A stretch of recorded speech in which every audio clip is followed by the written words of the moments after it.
Good morning, everyone.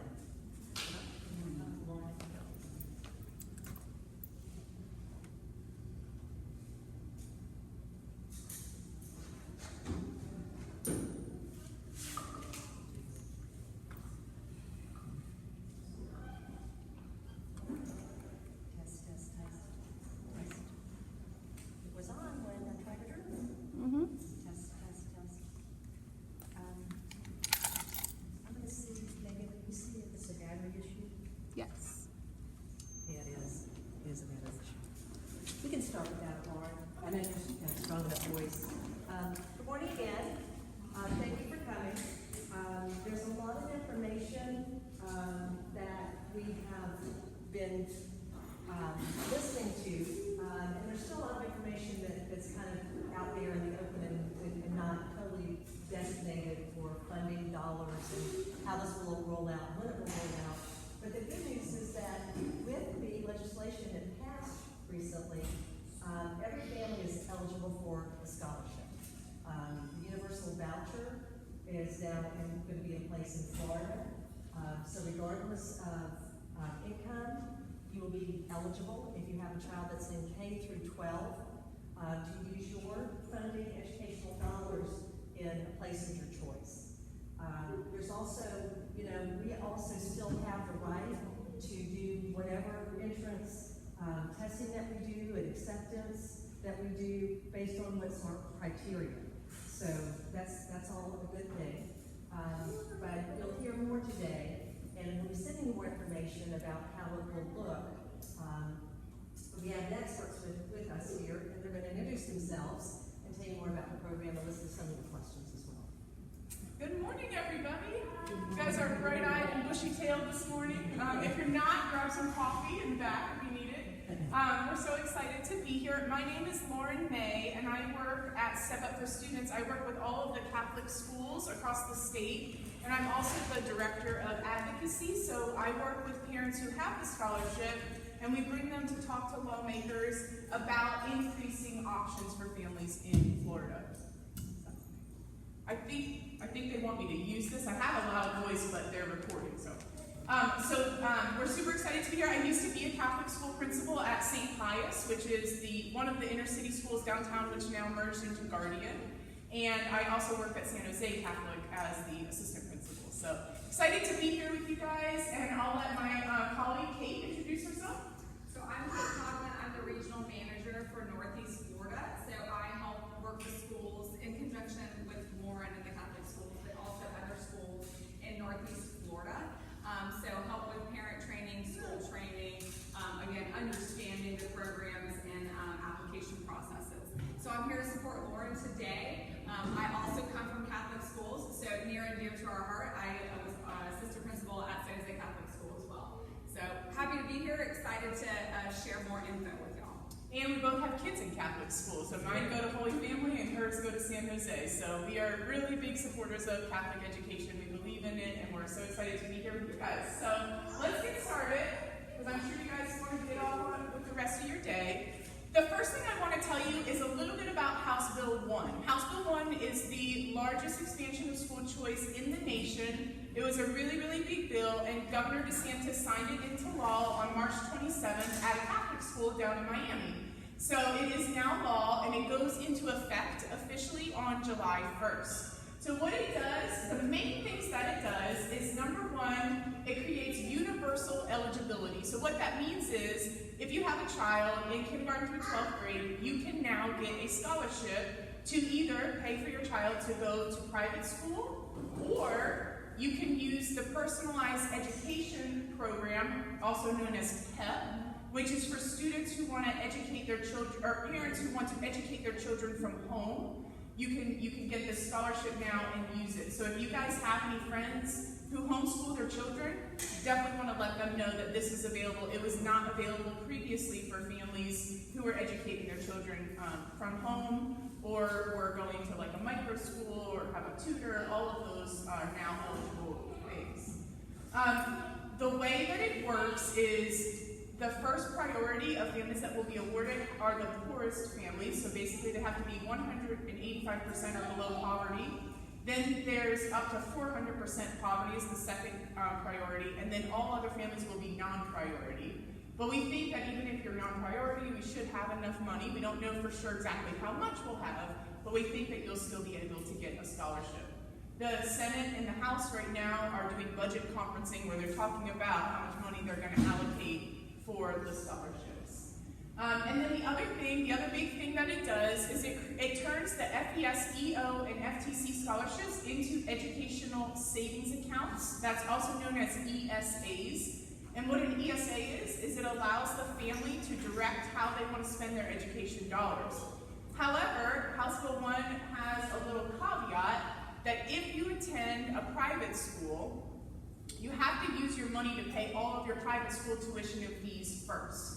So I'm not sure exactly how much your tuition and fees are at St. Matthew's. It's about $8,000. It's about $8,000 For the tuition.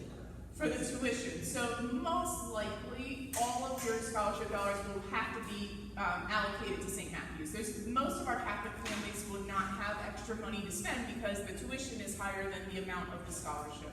And we'll talk about scholarship amounts in a few minutes. So at the bottom there on the left is a QR code that takes you to our legislative updates page, and it goes into super detail about everything I just said if you have more questions. So I'm sure you're like, okay, so who's eligible? You are, everyone is, you have a kid in kindergarten through 12th grade and you live in Florida, you're eligible. So the best thing that you guys can do is spread the word. If you have friends or if you have kids if you have friends that have kids in the school that might not be aware, let them know that yes, they could get the scholarship next year if they want it. So the Florida Tax Credit and Family Empowerment Scholarship for Educational Options, that's known as FES-EO, are the scholarships that most students in Florida have, and those are the scholarships that now have universal eligibility. So that means that if you have a kid, you can have it. And so we're going to talk about that one first, and then we'll talk about the one for kids with unique abilities. So this is the scholarship that can either be used to pay private school tuition and fees, or for the Personalized Education Program, or PEP.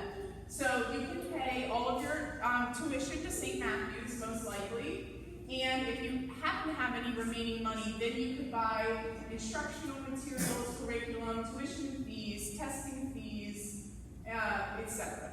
Part-time tutoring is a very popular one that a lot of our families will probably use. So on the bottom right here is a QR code, and that tells you how much the scholarships are worth this school year. So this year, the scholarships range from $7,200 to $7,800, depending on the age of your child. Actually, the younger children get more money. It's based on how the money is allocated for children in public school. And so we don't know yet how much money the scholarships will be worth next year because, like I said, they're conferencing right now to discuss how much money they're going to allocate, and that will determine how much money the scholarships are worth. We'll probably know in the summer, and as soon as we know, we'll send out an email to the school and to our parents so they're aware of how much money you'll be getting for the scholarship. So I'm sure you're like, wow, I want to apply, or I know people that want to apply, so what do I need to do? So if you don't have the scholarship right now, this tells you what you need to apply. You're going to need your last 30 days of pay stubs, any other sources of income, and proof of residency for any adult that lives in your house. So your primary and secondary parents. So if I were you guys and I hadn't applied yet, I would go ahead and get on my computer and email myself all of that stuff. So that when we open for applications, all you have to do is go into your email and upload it. It'll just make your life a lot easier. We do ask for the social security number of your children, but it is not required for this scholarship. But if you wanted to go ahead and email that to yourself too, unless you're really amazing and have it memorized, I don't have my kids memorized, it would be good to have that ready just in case. And then the way that it will work is there are different priorities for income. So if you're under 185%, you're priority 1, or if you're a renewal. So is anybody in here renewing the scholarship? Okay, so I'm going to talk about that as well in just a second. And then priority 2 is up to 400%, and then non-priority is everyone else. If you are renewing, you don't need all of that because you already have it, and our scholarships are once in, always in, meaning you get to keep it. So what you will need when we start the renewal process is you will need your proof of residency for your primary and secondary parents. So again, I would get your driver's license and your significant other if they live with you, and have that ready. And then you will need, that's it, right, Kate? There's nothing else you need to renew for that scholarship, FES, EO, and FTC. So that way you guys will be ready. What will happen in a few weeks if you're renewing, you'll receive an email from Step Up and it'll say it's time to renew, and you will have a step-by-step process of what to do. The first step will be different than it's ever been in the past for those of you veterans who have had it for a while.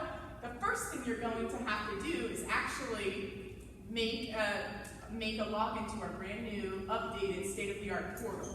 So once you join our new portal, then you'll find your current students, you'll add them to your application and renew your scholarship. And then if you have any other students to add, you'll do that in the same portal.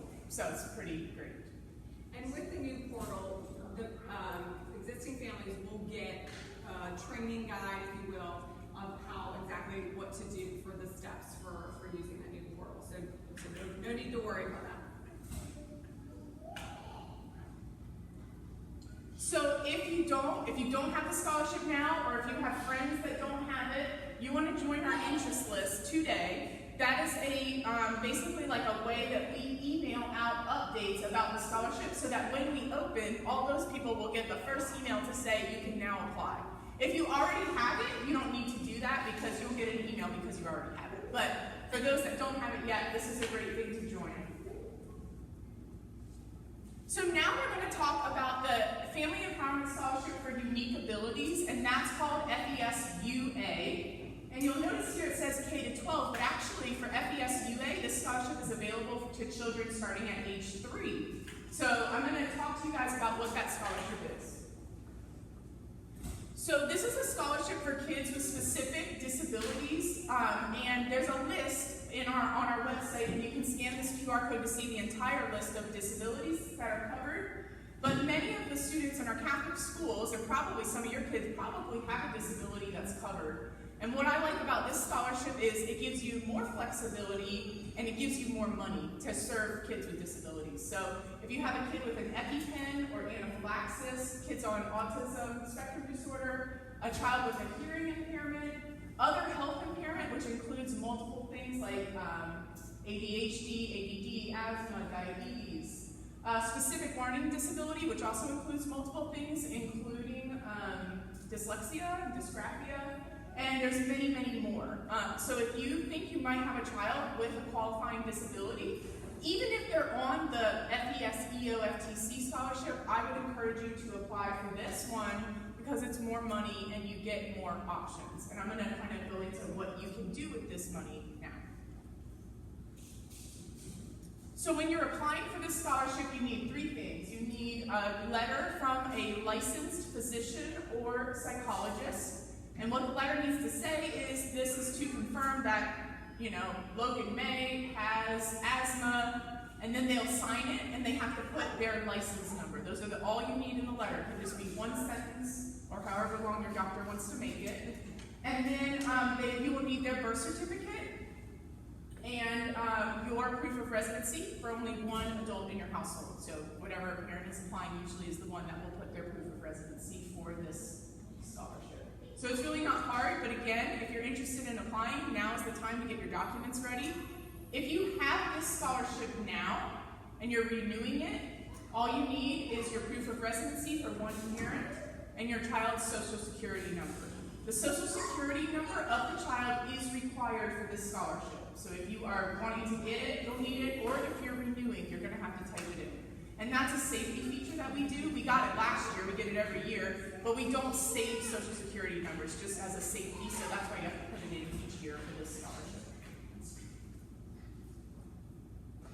So this is a slide that just kind of goes into the scholarship amounts. So the scholarship on average this year was worth $10,000, $10,400. It depends on the age and county where your child lives. And then the scholarship money, something that's different about, well, I guess it's the same, but because this scholarship is worth more, a lot of times our families will have money to roll over, meaning they didn't use it all. So whatever money you don't use can be used for tutoring, it can be used for therapy, it can be used for curriculum. You can even buy a digital device like an iPad or a laptop. Or what a lot of our Catholic school families do is they save the money. They either put it into a 529 college savings account so they can earn interest, or they just roll it over in their step-up account. And what happens is when you get to Bishop Kenny or Bishop Snyder and the tuition is much higher, you have that extra money to pay the tuition.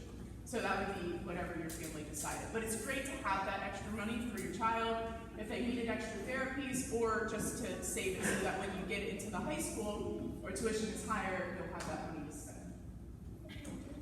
This QR code takes you to our handbook. So I always encourage families to look at the handbook if you're interested in this scholarship. There's tons of information, and it'll probably answer a lot of your questions, but it is like 60 pages. So that's why I'm here. If you have questions, I can help.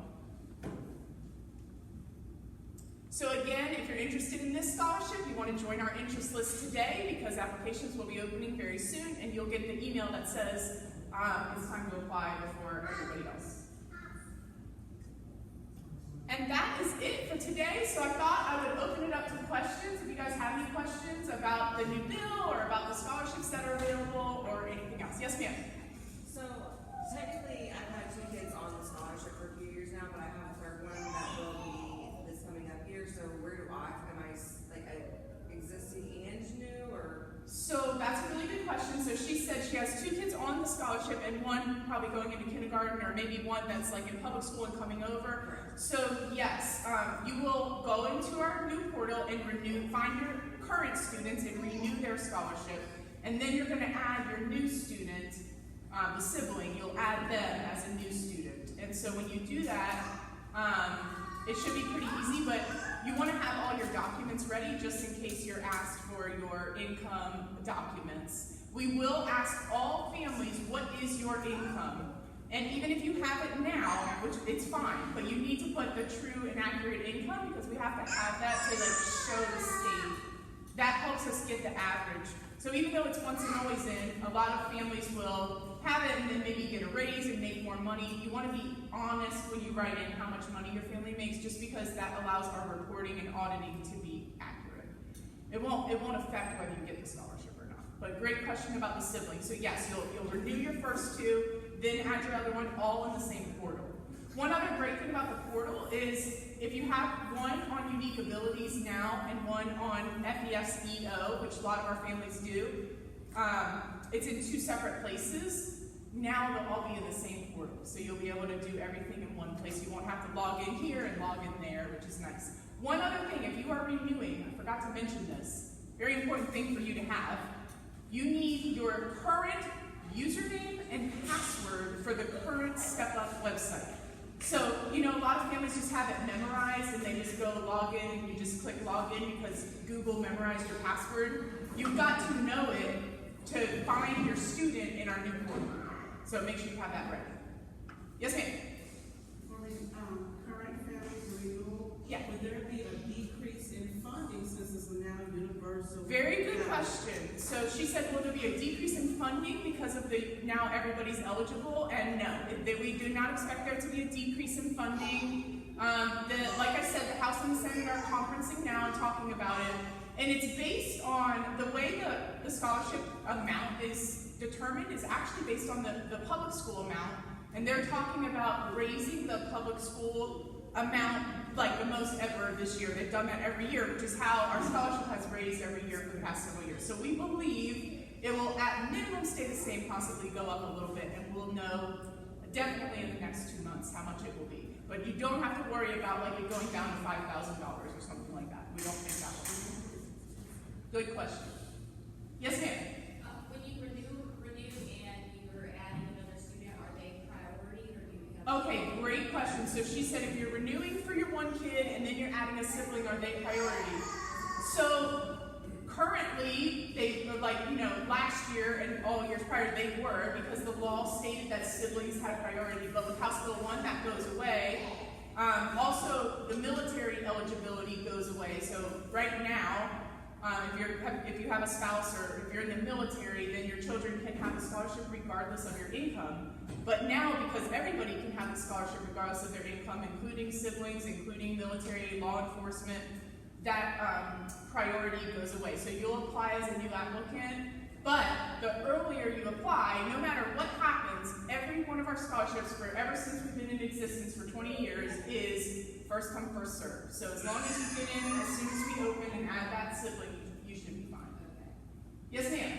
If you currently have the scholarship and you wanted to do the disability, Yes. should I use both?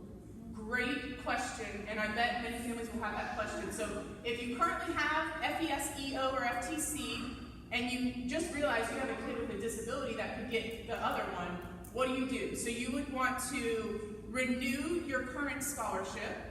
So whatever you have with the FES-EO or FTC, so that's the first thing you'll do. You're going to go into our new portal, find that student, and renew that scholarship. And then in the same portal, you'll be able to apply for FES-UA for your child there. When you do that, when you add them to UA, it is going to ask you for their diagnosis letter and their birth certificate, and I think you might have to upload your driver's license one more time because we're managing two portals right now, merging them into one. It's a whole big IT thing. They're really good at it, not me, but anyways, just have all your documents ready, and yeah, it should be really easy. Thank you. Great question. Yes, ma'am?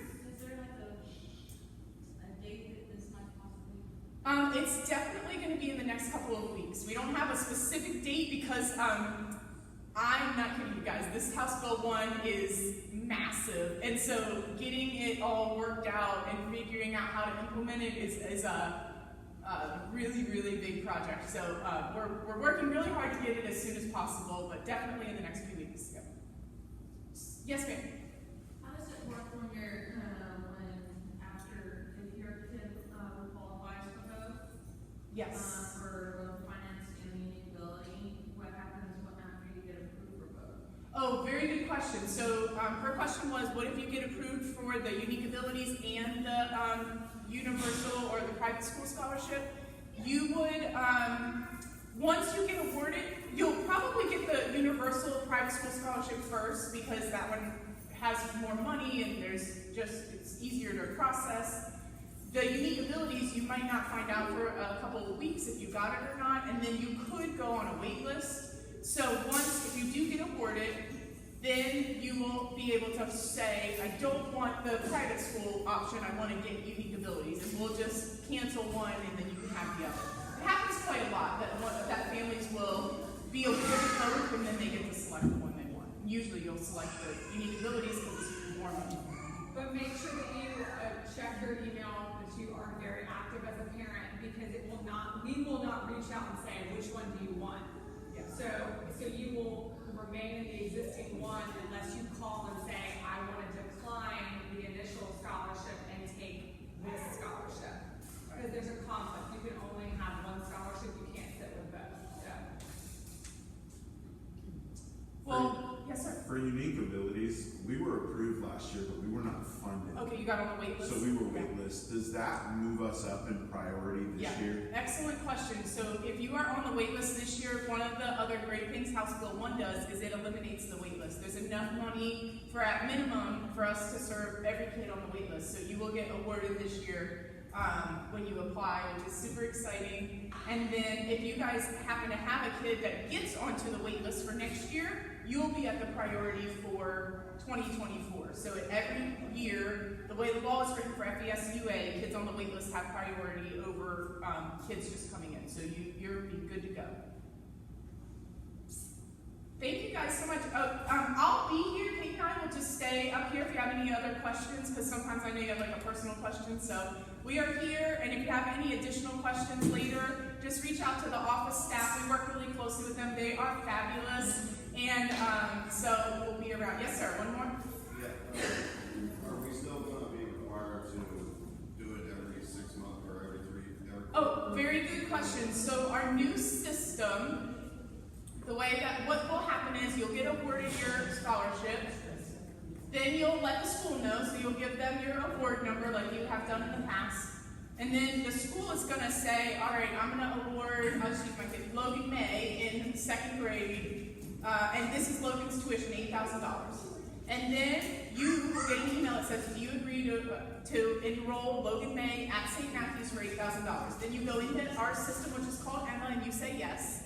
That locks you in right there, and then you will be able to approve all the payments for the year. You won't have to do it 4 times a year. And each time the money comes to us, which is 4 times a year, we'll send it right to your school. You won't have to go in and approve it. So that's a huge benefit to having our new updated system. Yeah, you won't have to worry. So, okay, well, we'll be here if you need us. Thanks for coming. If you know somebody that couldn't make it, spread the word, because it's really a big deal to have so many